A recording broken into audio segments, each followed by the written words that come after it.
Good morning. It's August 7th, 2025, and this is your Vocab Menace update.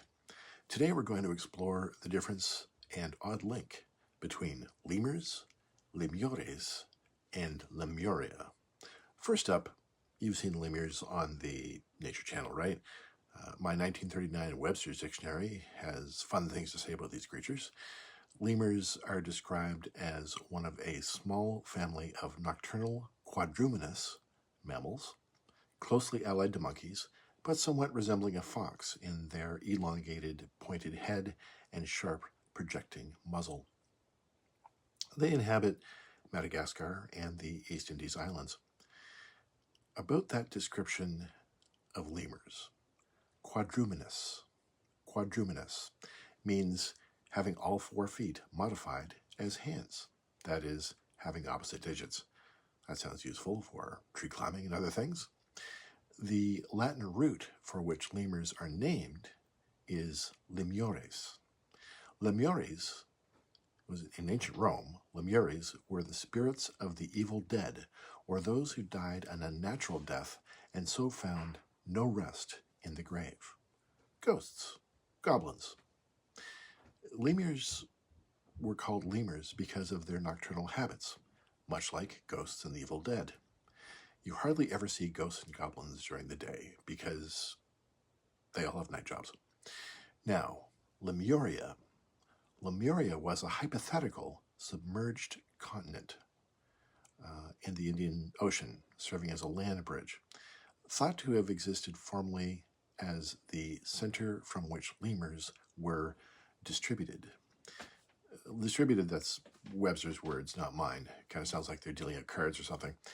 But Lemuria then has 2 meanings: a discredited idea of a lost continent, and a concept embraced by occultists and spiritualists who link it to ancient wisdom and human origins.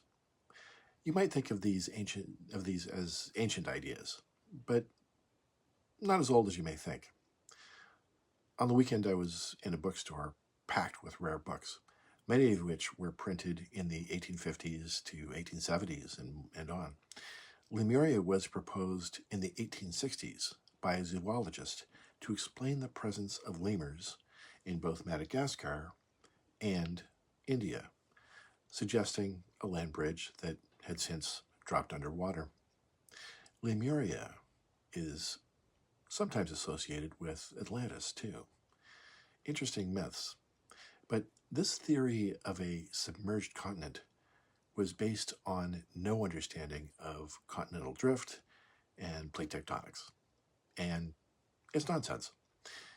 What's startling, though, is that it wasn't really so long ago that this was dismissed as a fantasy. My grandfather served in World War I, so it's entirely possible my grandfather and great-grandfather took the idea of Lemuria seriously. We have marvelous technology now.